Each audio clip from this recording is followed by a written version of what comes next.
اعوذ باللہ من کل رجیم واسیم بسم اللہ الرحمن الرحیم الحمد للہ رب العالمین والصلاة والسلام علی سید الانبیاء والمرسلین وعلی آل بیت الطیبین الطاہرین واللعن علی اعدائہم اجمعین من یومنا ھذا الی قیام یوم الدین بسم اللہ الرحمن الرحیم صلوات پڑھیں محمد و آل محمد کا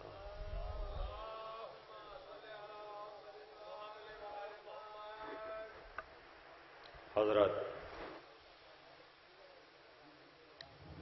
جشن امام موسی کاظم علیہ السلام کے حوالے سے تلاوت کلام پاک کا آغاز ہو چکا سے محفل کا آغاز ہو چکا ہے۔ میں حاضر خدمت ہوں، بس چند کلمات آپ حضرات سماعت فرما لیں، اس کے بعد شعراء اکرام ہوں گے اور آپ ایک بار صلوات پڑھیں محمد و آل محمد۔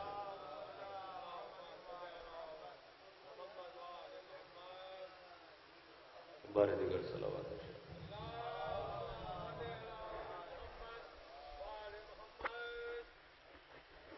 میں بس ادب و احترام گزارش کروں گا قبلہ و کعبہ مولانا جعفر عباس صاحب سے کہ وہ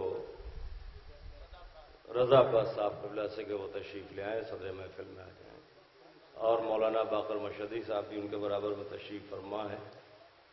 اگر آپ حضرات تشریف لے آئیں تو حوصلہ افزائی ہوگی۔ ویسے چند منٹ کی گفتگو ہے، یوں بھی محفل میں جشن میں لوگ شعراء کو سننے آتے ہیں، بہرحال یہ خانہ ہے جس کو تہذیب کی بنا پر خالی نہیں رکھا جاتا، لہذا میں حاضر خدمت ہوں۔ آپ حضرت صلوات ارشاد فرمائیں محمد و آل محمد پر۔ آ جائیں، قبلہ تشریف لے آئیں، ارے آ جائیے، صلوات پڑھیں ایک بار اور محمد و آل محمد پر آئیں، سرکار تشریف لائیں۔ بار دیگر صلوات کہ علماء اکرام کے استقبال میں صلوات ارشاد فرما دیں محمد و آل۔ آئیے سرکار، تو آپ کو ڈھونڈ رہے ہیں، آپ کہاں بیٹھے گئے، تشریف لائیں۔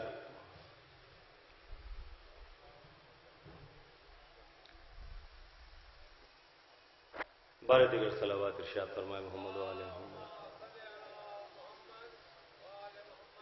سب مل کے صلوات پڑھتے ہیں بھائی محمد و آل محمد پر، تو میں کچھ عرض کر سکوں۔ دیکھیے، آپ کے ناظم محترم تشریف لا رہے ہیں، وہ نظامت کے فرائض بخوبی نبھائیں گے۔ میں افتتاحی تقریر کے لیے حاضر ہوا ہوں۔ آج کا یہ جشن امام موسی کاظم علیہ السلام سے متعلق ہے، اور اس جشن میں شعراء اکرام ہیں جن سے آپ کلام سماعت فرمائیں گے۔ امام موسی کاظم علیہ السلام پر جتنا بولا جائے وہ کم ہے، لیکن نہ محل تفصیل ہے، نہ حالات اس کی اجازت ہے۔ صرف دو تین باتیں ہیں بغرض ثواب، کچھ معروضات ہیں، اگر ابلاغ ہو جائے تو حقیر کی کوشش ہے۔ علماء اکرام یہاں تشریف فرمائے، بہتر جانتے ہیں۔ مذہب اثنا شریعہ میں بنیادی عقیدہ معرفت امام علیہ السلام کا ہے۔ اگر امام کی معرفت نہیں تو کچھ بھی نہیں، اور قرآن و احادیث اس پر متفق ہے۔ یہ مضامین آپ کو متعدد آیات میں احادیث میں مل جائے گا کہ عرصہ محشر میں جس چیز کے بارے میں سوال کیا جائے گا وہ مسئلہ امام کا ہوگا، امام کے بارے میں پوچھا جائے گا۔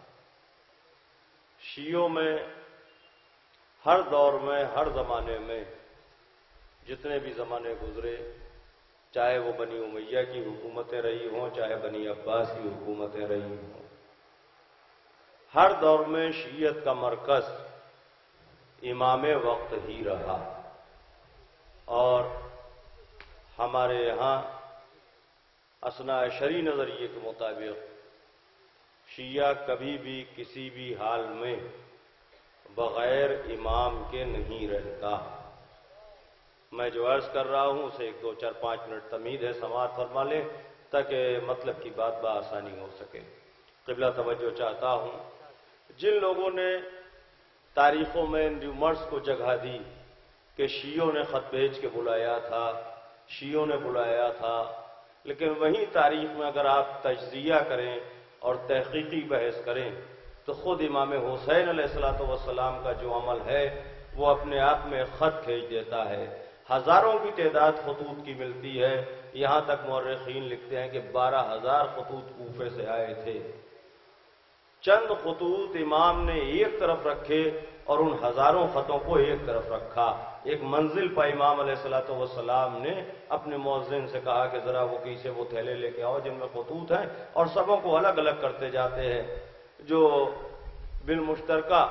مشترکہ طور پر خطوں کی جو لینگویج ہے، جو اسلوب ہے، جو طریقہ ہے، وہ یہ ہے کہ اگر آپ ہماری ہدایت کے لیے نہ آئے تو ہم عرصہ محشر میں آپ کے نانا سے شکایت کریں گے۔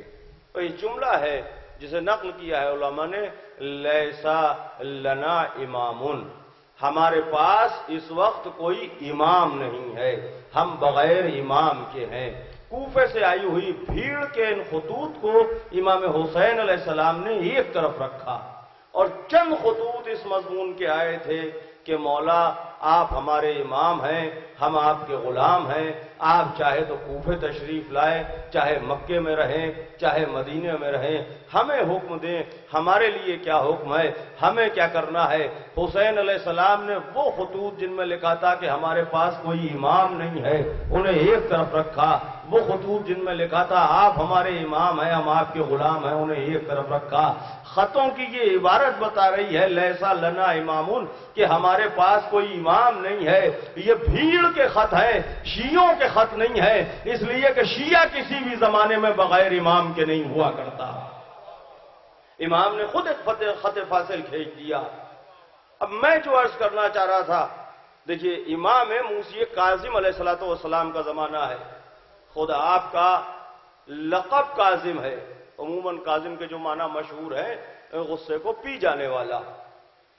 میں جہاں تک جس نتیجے تک پہنچا ہوں کاوش ہے، حالانکہ یہ موقع محل کسی علمی گفتگو اور دقیق تجزیے اور بحث کی اجازت نہیں دیتا، مگر ایک بات پھر بھی کہتا چاہ رہا ہوں، امام نفس اللہ ہے، امام اللہ کی مشیت ہے، امام اللہ کا مظہر ہے، اللہ کا ارادہ امام سے محل ظہور میں آتا ہے۔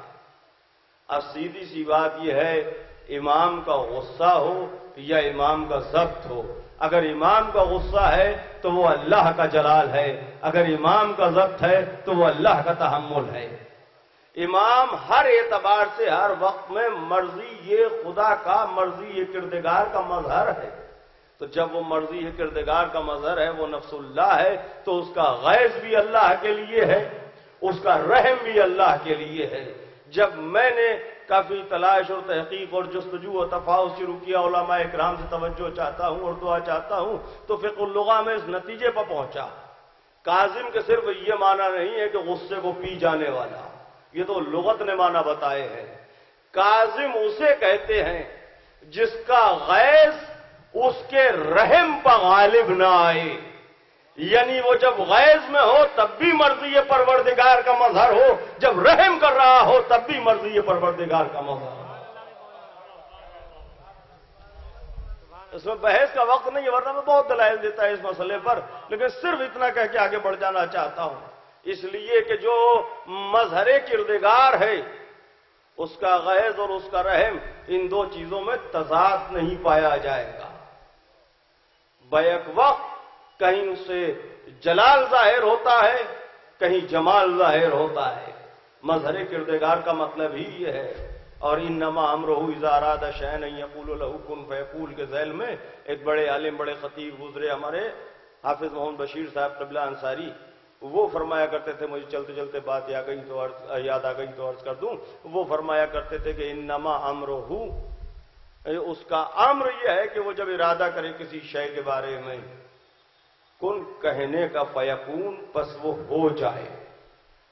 تو سرکار فرماتے تھے، یہاں پر ایک علمی بحث کر کے نحوی اور صرفی میں نتیجہ پیش کر رہا ہوں کہ یہ خدا کی تعریف نہیں ہے، قبلہ توجہ چاہتا ہوں، انما امرہ، اس کے امر کی بات کی ہے، اس کا امر یہ ہے، اس کے امر کی تعریف ہے، اذا ارادہ شے، اس کا امر یہ ہے کہ وہ ارادہ کرے کسی شے کے بارے میں، تو وہ پلٹاتے تھے ارادہ شین کو ہو کی طرف اور فرماتے تھے کہ یہ اس کے امر کی تعریف ہے، یعنی اس کا امر ہی یہ ہے کہ جس شے کا ارادہ کیا جائے وہ ہو جائے۔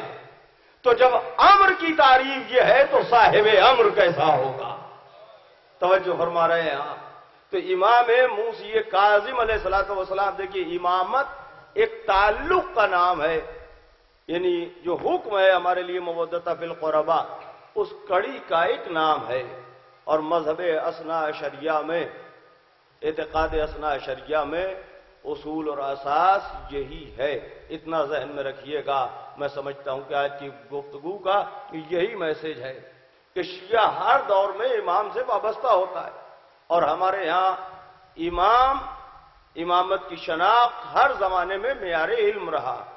نیشاپور سے لوگوں کا ایک قافلہ اکٹھا ہوا امام موسی کاظم علیہ السلام کی خدمت میں آنے کے لیے، لوگوں نے تحفے، تحائف، ہدایہ اور شرعی رقومات اور ساری چیزیں سپورٹ کی۔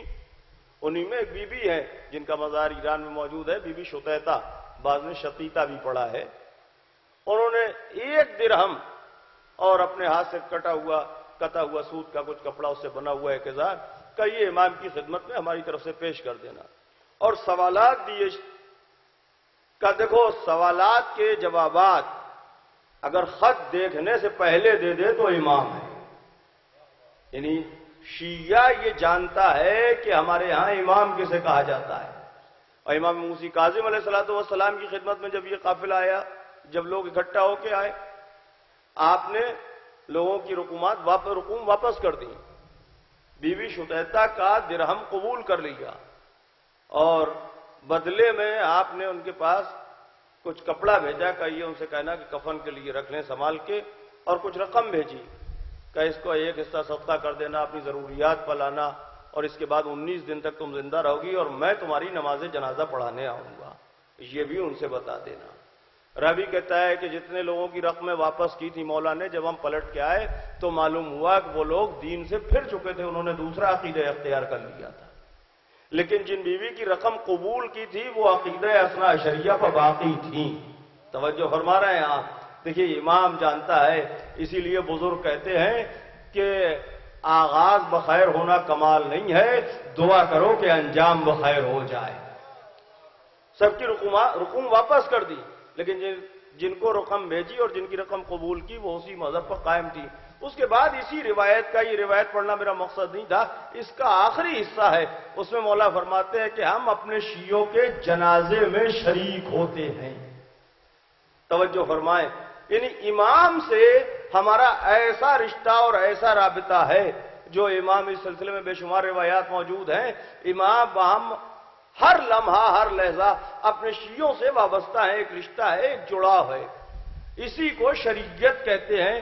فقہ اثنا عشریہ میں زرارہ بن عین شیبانی، جنہوں نے 3 اماموں کا زمانہ دیکھا ہے، 3 اماموں کے زمانے میں، 7 امام موسی کاظم علیہ السلام کے زمانے میں آپ کی شہادت واقع ہوئی۔ امام موسی کاظم علیہ السلام جبکہ آپ کی عمر کا بڑا حصہ قید خانے میں گزر گیا، لیکن اگر آپ انالائز کریں تو آپ دیکھیں گے کہ قید و بند کی اس زندگی میں بھی جو جواہر پارے، جو علمی جواہر پارے، اور جو امام علیہ السلام نے جو نمونے اور جو انمول موتی پیش کیے ہیں، اور جتنا علم پھیلایا ہے آپ نے، جتنا ابلاغ کیا ہے، اس کی مثال نہیں مل سکتی، جبکہ آپ کی زندگی کا بیشتر حصہ قید خانے میں گزر گیا۔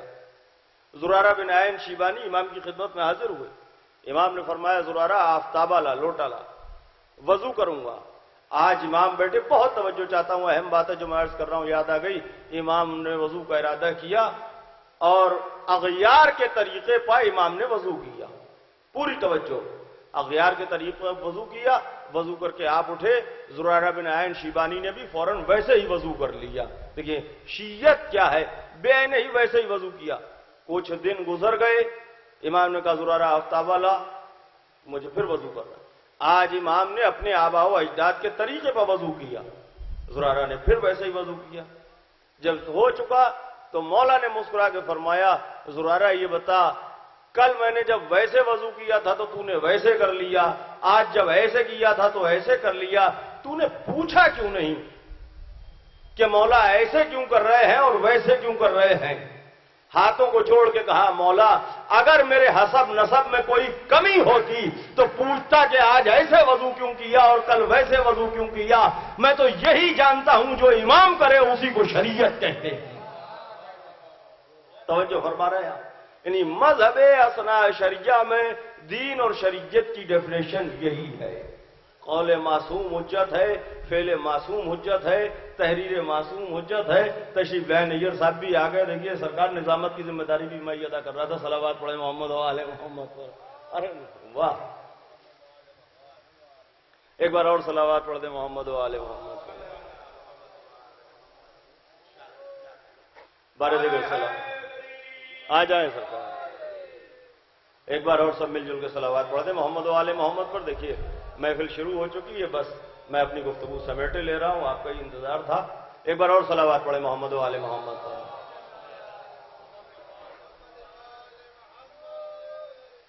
کام یہی جانتے ہیں جو امام کرے اسی کو شریعت کہتے ہیں۔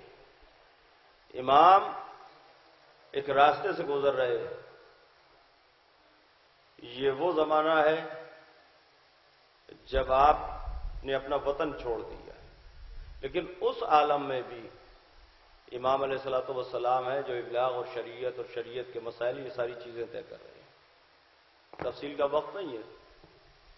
ایک راہب ہے جو اپنے سومے سے سالوں کے سال میں ایک بار باہر نکلتا تھا اور لوگ دو رویا قطار میں کھڑے ہو جاتے تھے، اس سے مسائل شرعیہ پوچھتے، ان کے اپنے جو مسائل، اپنی جو شریعت تھی۔ اسی بھیڑ میں ایک صف میں امام علیہ الصلوۃ والسلام بھی کھڑے ہوئے۔ یہ جب بیچ سے گزرا تو لوگ کوئی آداب بجا لا رہا تھا، کوئی مسئلہ پوچھ رہا تھا، کوئی کچھ کر رہا تھا، مگر جب اس کی نظر امام کے چہرے پر پڑی تو سارا وظیفہ بھول گیا، جیسے سکتہ ستاری ہو گیا۔ وہی پوچھتا، یہ بتائیے آپ کون ہیں؟ امام نے فرمایا، کیا پوچھنا چاہتا ہے؟ کہ نہیں، میرا سوال یہ بتائیے آپ امت عیسیٰ سے ہیں یا امت مرحومہ سے؟ کہ امت مرحومہ سے، امت محمد ہے۔ کہ میں اب بھی مطمئن نہیں ہوا، کہ پھر کیا پوچھنا چاہتا ہے؟ کہ یہ بتائیے علماء میں سے ہیں یا جہلا میں سے؟ امام نے فرمایا، جہلا میں سے نہیں ہوں۔ یہ نہیں فرمایا کہ علماء میں سے ہوں، امام نے فرمایا جہلا میں سے نہیں ہوں۔ یہاں پر بعض لوگ یہ نقطہ لگاتے ہیں خامخواہ کا، مقام علم اتنا بلند ہے کہ امام نے بھی یہ نہیں فرمایا کہ علماء میں سے۔ لاہور بلا قوت، انہی کو تو حق ہے یہ کہنے کا کہ ہم علماء میں سے ہیں۔ وہ تو کہہ رہے ہیں کہ سلونی، پوچھو جو پوچھنا چاہتے ہو، اور اس میں بھی شان کبریائی ہے قسم خدا کی۔ یہ نہیں ہے میں کہیں چلا جاؤں گا قبل ان تفقدون، اس سے پہلے کہ تم مجھے کھو دو، یعنی میں رہوں گا مگر تم مجھ تک نہیں پہنچ سکو گے۔ اس میں بھی شان کبریائی ہے، پوچھو جو پوچھنا چاہتے۔ تو وہ کہہ رہے ہیں علماء میں سے نہیں ہوں۔ کیوں؟ کلم الناس بقدر عقولہم، لوگوں سے کلام کرو ان کی عقلوں کے مطابق۔ امام علیہ الصلوۃ والسلام کہہ رہے ہیں کہ علماء میں سے نہیں ہوں، جہلا میں سے نہیں ہوں۔ مولا فرما رہے ہیں جہلا میں سے نہیں ہوں۔ انکار جہالت کیا، توجہ، انکار جہالت کیا، دعوی علم نہیں کیا۔ کیوں؟ کلم الناس بقدر عقولہم، یہ جو عالم تھا یہ پوچھ رہا تھا کہ آپ علماء میں سے ہیں یا جہلا میں سے؟ تو ان میں اور ہم میں بنیادی طور پر علم کے معیار میں فرق کیا ہے؟ ہم وہ عالم ہیں جو دور جہالت کے گزرنے کے بعد عالم بنتے ہیں۔ نہیں توجہ فرمائی آپ نے؟ یعنی ہمارا ہر دن زندگی کی ہر نئی صبح علم کی ایک نئی خبر لے کے آتی ہے، کتاب کا ہر صفحہ ایک نئے علم کی روشنی دیتا ہے، تو وہ لمحہ ہمیں یہ بتاتا ہے کہ ابھی تک ہم اس بات کے جاہل تھے، ابھی تک ہم اس بات کے جاہل تھے، ابھی تک ہم اس بات کے جاہل تھے۔ یعنی یہ جو علم کے صفحے کھلتے چلے جا رہے ہیں، یہ پچھلی جہالتوں کا اعتراف ہوتا جاتا ہے، یعنی ہم جہالت کے بعد عالم بنتے ہیں۔ تو کلی طور پر، حقیقی طور پر لفظ عالم کا مستحق وہ ہوگا جس پر کبھی دور جہالت نہ آیا ہو۔ نہیں توجہ فرمائی آپ نے، چاہے گہوارے میں ہو، چاہے جوانی میں ہو، چاہے کم سنی میں ہو، جس پر کبھی دور جہالت نہ آیا ہو۔ اب اگر ہمارے آپ کے بیچ مابین گفتگو ہو، پوچھا جائے آپ کے مابین کہ یہ کون صاحب ہے کا عالم ہے، تو ہم ویسا ہی عالم سمجھیں گے جیسے ہم خود عالم ہیں۔ اس لیے راہب پوچھ رہا ہے کہ آپ علماء میں سے ہیں یا جہلاء میں سے؟ یہ نہیں فرمایا کہ علماء میں سے ہوں، کہیں یہ مجھے ویسا ہی عالم نہ سمجھ لے جو جہالت کے بعد عالم بنتے ہیں۔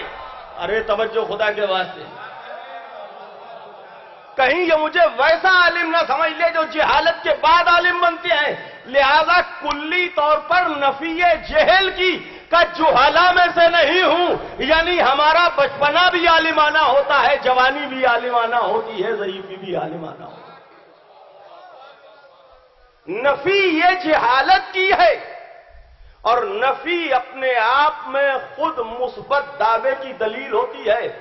اب فلسفہ بگھارنے کا تو سرکار وقت نہیں ہے، صرف آخر کلام میں اتنا عرض کروں گا آپ کی خدمت میں کہ جو بڑی مشہور و معروف حدیث ہے اس کا ایک رخ، ورنہ اگر بات کی جائے تو من پہ بات ہو 1 گھنٹے، پھر ماتا پہ بات ہو 1 گھنٹے، ایک سلسلہ ہے جو پھیلتا چلا جائے گا۔ الکلام یجر من الکلام، بات سے بات نکل جاتی ہے، لمبی چوڑی باتوں سے کچھ فائدہ نہیں، کوئی پھیکم پھاک نہیں، کوئی یہ بول بچن نہیں۔ میں اتنا عرض کرنا چاہتا ہوں صرف ایک رخ حدیث کا۔ یہ حدیث جو مشہور ہے کہ جو اپنے زمانے کے امام کی معرفت کے بغیر مرا تو اس کی موت جاہلیت کی موت ہے۔ پوری توجہ، یہ حدیث بھی وارد ہوئی ہے سرکار آپ کے 7ویں امام موسی کاظم علیہ السلام سے، اور اس سلسلے میں اور روایات ملتی ہیں جن کے بیان کا یہ وقت نہیں قبلہ توجہ چاہتا، اور اس میں امام علیہ السلام نے زور دیا ہے تولا اور تبرہ پر۔ سائل آیا، مولا نے فرمایا جاؤ معرفت حاصل کرو، چلا گیا، پھر آیا، مولا نے فرمایا جاؤ معرفت حاصل کرو، پھر آیا، مولا نے پھر فرمایا جاؤ معرفت حاصل کرو، تو کہنے لگا مولا میں یہ جانتا ہوں، یہ جانتا ہوں، یہ جانتا ہوں، یہ جانتا ہوں، یہ جانتا ہوں، آخر معرفت کیا ہے آپ ہی بتائیں۔ تو مولا نے اس کو عقائد کی تعلیم دی، اور مولا کائنات علیہ السلام کے فضائل بیان کیے، اور مولا کائنات کا حق غصب ہونا، اور وہ سارے واقعات صدر اول کے یعنی فدق اور خلافتوں کے سارے واقعات بیان کیے، اور پھر بتایا کہ دیکھو جس طرح سے ان سے محبت واجب ہے اسی طرح سے ان سے نفرت واجب ہے۔ کہا آقا کیا اسے معرفت کہتے ہیں؟ کہا ہاں اسی کو معرفت کہتے ہیں۔ توجہ فرما رہے ہیں۔ اب یہ حدیث جو امام علیہ السلام سے آئی ہے، من ماتا ولم یعرف، جو اپنے زمانے کے امام کی معرفت کے بغیر مر جائے اس کی موت جاہلیت کی موت ہے۔ حدیث میں جو لفظ ہے وہ جہالت نہیں ہے، جاہلیت ہے۔ علماء اکرام توجہ فرمائیں، خصوصی طور پر توجہ کا درخواست گزار ہوں، یہ حدیث میں جو لفظ ہے وہ جاہلیت ہے، جہالت نہیں ہے۔ علماء نے 2 قسمیں جہل کی بیان کی ہیں، اور پھر پھیلائیں گے تو 2 سے اور نکلتی چلی جائیں گی، مگر صرف آپ اتنا سماعت فرما لیں سرسری طور پر کہ ایک جہل مرکب ہے، ایک جہل بسیط ہے۔ جہل بسیط کا علاج ہے، جہل مرکب کا علاج نہیں ہے۔ کہ جہل بسیط کیا ہے؟ کہ جہل بسیط ہے کہ جسے نہیں معلوم، جو نہیں جانتا لیکن کوشاں ہے، یعنی اسے جب بھی پتہ چلے گا تو وہ اپنی جہالت کو دور کر دے گا، زائل کر دے گا۔ کہ جہل مرکب کیا ہے؟ کہ جو کچھ نہیں جانتا مگر وہ یہ جانتا ہے وہ سب کچھ جانتا ہے۔ ہاں، اس کی اصلاح کبھی ممکن نہیں ہے۔ اسی طریقے سے ایک ہے جہالت، ایک ہے جاہلیت۔ اب جاہلیت کو یہاں سے پکڑیں، آپ اگر حدیث اور قرآن کی اصطلاحی لغت کو دیکھیں گے، فقہ اللغہ میں جائیں گے تو آپ کو یہ لفظ ملے گا جاہلیت ایک اضافت کے ساتھ۔ اگر عربی ترکیب دیکھیں گے تو ملے گا عہد و جاہلیہ، اس کی جو فارسی ترکیب ہے، ترجمہ ہے آپ کے اردو میں، وہ ہے دور جاہلیت۔ قبلہ بہت توجہ چاہتا ہوں، دور جاہلیت کسے کہا جاتا ہے؟ باقر مشہدی صاحب بہت توجہ، کسے کہا جاتا ہے؟ کہ دور جاہلیت کہا جاتا ہے حضور کے پہلے کے اس زمانے کو جب معبد گاہوں پر انسانوں کو بھیٹ چڑھایا جاتا تھا، لڑکیوں کو زندہ درگور کیا جاتا تھا، مقامات مقدسہ کے برہنہ طواف ہوا کرتے تھے، مثلا خانہ کعبہ یا بیت المقدس کے ارد گرد لوگ برہنہ طواف کرتے تھے، بتوں کی پرستش ہوتی تھی، یہ کہلاتا ہے اصطلاح میں دور جاہلیت۔ آپ کے ساتویں امام علیہ السلام نے کیا فرمایا؟ جو اپنے زمانے کے امام کی معرفت کے بغیر مر جائے اس کی موت جاہلیت کی موت ہے۔ نہیں توجہ فرمائی؟ یعنی وہ طواف کرے گا مگر دور جاہلیت کا طواف لکھا جائے گا۔ نہیں توجہ فرما رہے ہیں آپ؟ یعنی اس کے سارے اعمال دور جاہلیت کے کھاتے میں جائیں گے۔ اب چاہے نمازیں پڑھتا ہو، چاہے روزے رکھتا ہو، چاہے سجدے کرتا ہو، امام کی معرفت نہیں ہے تو جاہلیت کے زمانے میں اس کا شمار ہوگا، چاہے کتنا ہی بڑا ترقی پسند کیوں نہ بنتا ہو۔ دور جاہلیت ہے، اس کی موت جاہلیت کی موت ہے۔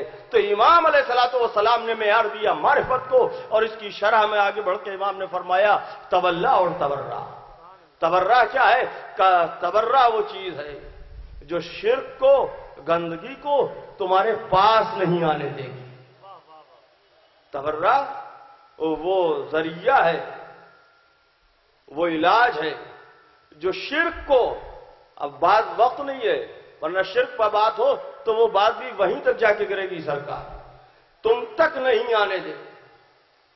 معرفت کا زینہ ہے تبرہ اور تولا۔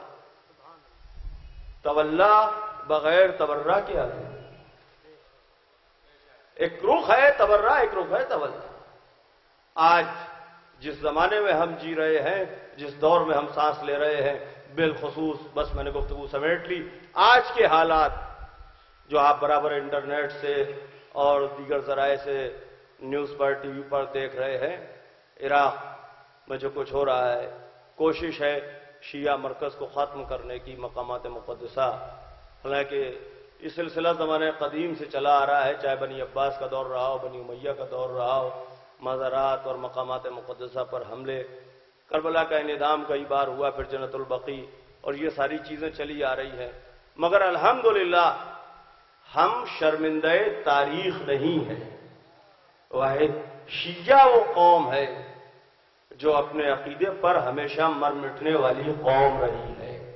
ہم نے کبھی بھی سمجھوتا نہیں کیا ہے، ہم نے کبھی بھی سودا نہیں کیا ہے، ہم ہاتھ نہیں دیتے، سر دے دیا کرتے ہیں، وہ بھی اس شرط پر کہ ہاتھ تیرے ہاتھ میں دے دوں یہ ممکن ہی نہیں، سر میرا لے جا مگر نیزے پہ رہنا چاہیے۔